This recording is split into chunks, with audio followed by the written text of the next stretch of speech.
সুপ্রিয় দর্শক, channel Z এর পক্ষ থেকে আন্তরিক শুভেচ্ছা। প্রতিদিনের মতো আজকেও আপনাদের সামনে হাজির হয়েছি একটি গুরুত্বপূর্ণ সংবাদ নিয়ে। এই সংবাদটির শিরোনাম হচ্ছে লাখ টাকার প্রলোভন দেখিয়ে শাহবাগে জনসমাগম করার নেপথ্যে কারা। এর আগেই আরেকটা রিপোর্ট প্রকাশিত হয়েছে, সেটা হচ্ছে ঋণ দেওয়ার কথা বলে শাহবাগে লাখো মানুষের সমাবেশের চেষ্টা। দুইটা রিপোর্ট আজকে প্রকাশিত হয়েছে। শাহবাগে এই লাখ টাকার প্রলোভন দেখিয়ে যারা এই নিম্ন আয়ের লোকদেরকে বা একেবারে খেটে খাওয়া মানুষদেরকে এখানে সমবেত করার চেষ্টা করেছে, সেরকম একটা কাগজ, একটা স্লিপ আমাদের হাতে এসে পৌঁছেছে। সেই স্লিপটা দেখা যাচ্ছে যে অহিংস গণ অভ্যুত্থান বাংলাদেশ এই সংগঠনের নামে একটা স্লিপ দেওয়া হয়েছে, যার আহ্বায়ক হচ্ছেন আবম মোস্তফা আমিন। তার এই স্লিপে ১,০০০ টাকা করে নেওয়া হয়েছে প্রত্যেকের কাছ থেকে, এবং তাদেরকে বলা হয়েছে যে তারা যদি এই শাহবাগ এই এলাকায় আসে তাহলে প্রত্যেককে ১,০০,০০০ টাকা থেকে ১,০০,০০,০০০ টাকা পর্যন্ত লোন দেওয়া হবে, এবং সেটা কোনো রকম জামানত লাগবে না এবং সুদমুক্ত। এই রকম একটা কথা বলে এই স্লিপ এই মোস্তফা আমিন নিয়েছে। এখন মোস্তফা আমিন তার সংগঠন বা মোস্তফা আমিনকে কতজন চেনে জানি না, আজকে এই প্রথম তার নামটা শুনলাম। তো এই রকম একটা মানুষ যখন এই স্লিপ দিয়েছে সারা দেশে, এবং সেই তার কথা মতো এই সমস্ত লোকজন, খেটে খাওয়া লোকজন শাহবাগে রাত থেকে, এই যে রাত ১২টার পর থেকে তারা ঢাকা শহর অভিমুখী হয়েছে, এবং ঢাকা বিশ্ববিদ্যালয়ের কয়েকজন শিক্ষার্থী বলছে যে রাত ৩টার পর থেকে প্রায় ৮০০-র উপরে বাস ঢাকা শহরে ঢুকছে, এবং এই শাহবাগের আশপাশ দিয়ে টিএসসিতে, ঢাকা বিশ্ববিদ্যালয় ক্যাম্পাসে বিভিন্ন জায়গায় তারা ঢুকতে শুরু করেছে। পরবর্তীতে ঢাকা বিশ্ববিদ্যালয়ের প্রক্টরিয়াল বডি, তারপরে সেখানে আইন শৃঙ্খলার সাথে জড়িত যে সমস্ত শিক্ষক শিক্ষার্থী, তারা এসে এদেরকে বের করে দিয়েছে, এবং এর সঙ্গে পরবর্তীতে পুলিশ এসে সংযুক্ত হয়েছে, এবং তারা সবাই মিলে এদেরকে বের করে দিয়েছে। এখন কথা হলো যে এইরকম একটা সংগঠনের নামে বিশ্বাস করে, এবং তারা যে এত মানুষের কাছে পৌঁছে গেছে, এটা কিভাবে সম্ভব হলো? এত মানে একেবারে অখ্যাত, অজানা, বলতে গেলে একেবারে অজ্ঞাত এরকম একটা সংগঠন, এবং তার উপরে এই লোকটাকে কেউ চেনে না, জানে না। তার নাম শুনেই বা তার কাছ থেকে স্লিপ পাওয়ার পরেই শাহবাগে তারা কিভাবে আসলো? তাহলে এই কথাটা আজকে অন্তত পরিষ্কার করে বলার দরকার যে এই সরকার যে অর্থ পাচার করা হয়েছে বিদেশে গত ১৭ বছর ধরে, ১৭ থেকে ১৮ লক্ষ কোটি টাকা, ইদানিং বেশ কিছুদিন ধরে খবর প্রকাশিত হচ্ছে যে এই টাকাগুলো ফেরত আনা হবে, যা অবৈধভাবে বিদেশে পাচার করেছে আওয়ামী লীগের সঙ্গে যুক্ত ব্যবসায়ী, এমপি, মন্ত্রী যারা বিদেশে পাচার করেছে, এই টাকাগুলো দেশে ফেরত আনা হবে।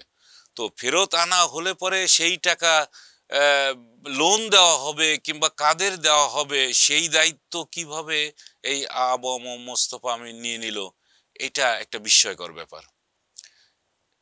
বিভিন্ন দিন গত ৫ই আগস্টের পর থেকে বর্তমান যে অন্তর্বর্তী সরকার আছে, সেই সরকারকে কিন্তু বিব্রত করার জন্য বিভিন্ন রকম পদক্ষেপ নেওয়া হয়েছে। আওয়ামী লীগের, ছাত্রলীগের, যুবলীগের একেবারে ছত্র ছায়ায় এই ঘটনাগুলো ঘটেছে। আবু মুস্তফা আমিন কি বা এত পরিচিত? তার তো পরিচিতি থাকার কথা না, এবং কেউ তাকে চেনেও না। তার নামে একটা স্লিপ হয়তো তৈরি করা হয়েছে। এই স্লিপ এত মানুষের কাছে পৌঁছে দেওয়ার মতো ক্ষমতা কোন সংগঠনে থাকতে পারে? হয় আওয়ামী লীগ, না হলে বিএনপি, না হলে জামাতে ইসলামী। এই তিনটার কোনো একটি সংগঠনের থাকতে হবে, অথবা কওমি যে সংগঠন আছে হেফাজতে ইসলাম, তাদেরও থাকতে পারে, বা ইসলামী শাসনতন্ত্র আন্দোলন, তাদেরও কিছু থাকতে পারে।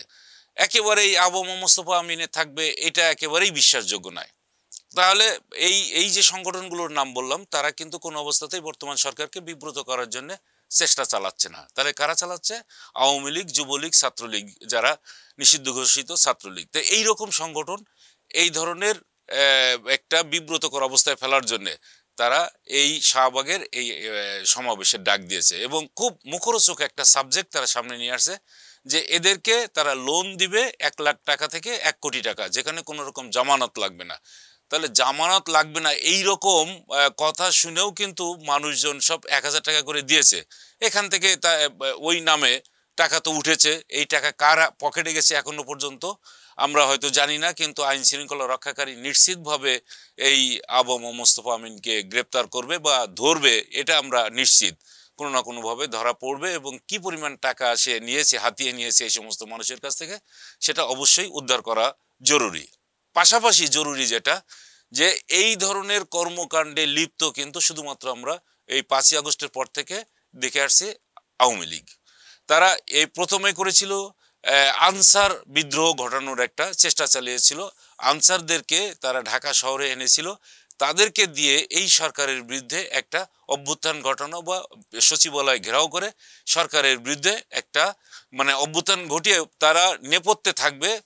যুবলীগ, ছাত্রলীগ, সে সময় ছাত্রলীগ অবশ্য নিষিদ্ধ হয় নাই, তো তারা এই কাজগুলো করেছিল। এবং পরবর্তীতে যখন জানাজানি হলো যে এর পেছনে আওয়ামী লীগ আছে, তখন বৈষম্য বিরোধী ছাত্ররা কিন্তু ক্যাম্পাস থেকে তাদের সেই দল বল তাদের যারা যারা ছিল তাদেরকে এনে এই আনসার বিদ্রোহটাকে দমন করেছিল। তখনও পর্যন্ত আমাদের পুলিশ বাহিনী ঠিক সেইভাবে গুছিয়ে উঠতে পারে নাই। এরপরে প্রাইমারি স্কুলের যে দপ্তরি ছিল তাদেরকে দিয়েও কিন্তু একবার এই আন্দোলন সংগ্রাম করার একটা চেষ্টা আমরা দেখেছি। এরপরে অটোরিকশা দিয়ে, তারপরে এই যে নকল নবীশদের দিয়ে বিভিন্ন সময় তারা এই ঘটনাগুলো ঘটিয়েছে এবং তারা বিভিন্ন সময় বলছে যে এই এত তারিখের মধ্যে অভ্যুত্থান হবে, এত তারিখের মধ্যে অভ্যুত্থান ঘটিয়ে তারা এই আবার এই সরকারে আসবে বা তাদের যে নেত্রী এখান থেকে পালিয়ে গেছে শেখ হাসিনা, তাকে আবার দেশে ফেরত নিয়ে আসবে। এবং এই ধরনের টেলিফোন কল রেকর্ড কিন্তু আমরা ইতিমধ্যে বেশ কয়েকবার শুনেছি। তো এখন বিদেশে থেকে শেখ হাসিনা এই কাজটি করছে, আর এর ভিতরে আওয়ামী লীগ, যুবলীগের যে সমস্ত নেতাকর্মী আছে তারা মাঝে মধ্যে এই চেষ্টাগুলো চালাচ্ছে। আমরা ইতিমধ্যে কিন্তু গোপালগঞ্জেও একই ঘটনা দেখেছি, যে গোপালগঞ্জের লোকজন বেরিয়ে এসে সেনাবাহিনীর উপরে হামলা করেছে, তারপর তাদের গাড়িতে আগুন জ্বালিয়ে দিয়েছে। তাদেরকেও এই একইভাবে একই কাতারে ফেলে তাদের উপরে এই সমস্ত হামলাগুলো হয়েছে। আওয়ামী লীগ বসে নেই। তারপরে এই সনাতন জাগরণী মঞ্চের নামেও কিন্তু এই সরকারের বিরুদ্ধে আন্দোলন সংগ্রামে নামানোর একটা চেষ্টাও চলেছে। তারা বিভিন্ন জায়গায় সমাবেশ করেছে, চট্টগ্রামে করেছে, রংপুরে করেছে, বিভিন্ন জায়গায় করেছে। তো এইভাবে সরকারকে বিব্রত করার জন্য যে চক্রান্ত এই পর্যন্ত আওয়ামী লীগ করে আসছে, এই ঘটনাটাও মানে সার্বিক বিবেচনায় মনে হয়েছে যে আওয়ামী লীগ এইটাও আরেকটি চক্রান্ত করেছে। এই আবু মোস্তফা আমিনের একটা নাম দিয়ে এই যারা খেটে খাওয়া মানুষ তাদেরকে উৎসাহিত করেছে এবং ঢাকা শহরের বিভিন্ন বস্তি থেকে পর্যন্ত গাড়িতে করে লোকজন নিয়ে আসছে। তো এইটা কোনো একক ব্যক্তি বা কোনো এনজিওর পক্ষেও কিন্তু সম্ভব না। এটা শুধুমাত্র সম্ভব একটি বড় রাজনৈতিক দল যারা বিগত দিনে ক্ষমতায় ছিল এবং টাকা পয়সাও পর্যন্ত আছে, তারাই এই কাজটি করেছে। কেননা তারা খুব ভালোভাবে জানে এই টাকা যে টাকাটা বিদেশে পাচার হয়ে গেছে, সেই টাকা যদি ফেরত আনা হয় সেটা সরকারের কোষাগারে যাবে এবং সেটা দেওয়ার বা বিতরণ করার একমাত্র ক্ষমতা থাকবে সরকারের। সেখানে আবু মোস্তফা আমিনের কোনো রকম ক্ষমতা নেই এই টাকা বিতরণ করার। তারপরেও এই ষড়যন্ত্রটা করেছে এবং এর পেছনে যে এই আওয়ামী লীগ, ছাত্রলীগ, যুবলীগের যে ইন্ধন আছে সেটা কিন্তু পরিষ্কার বোঝা যায়।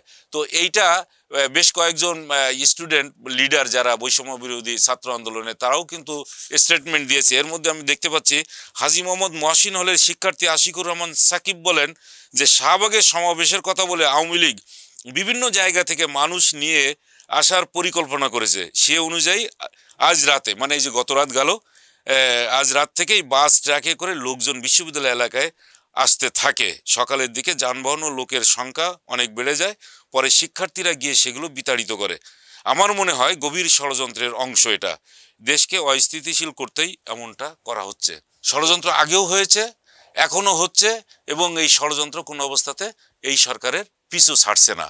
এটা সার্বিক বিবেচনায় সরকারের নজর দেওয়া জরুরি বলে মনে হয়। আজকে এ পর্যন্তই। ভালো থাকবেন সবাই। চ্যানেল জেডের সঙ্গেই থাকুন।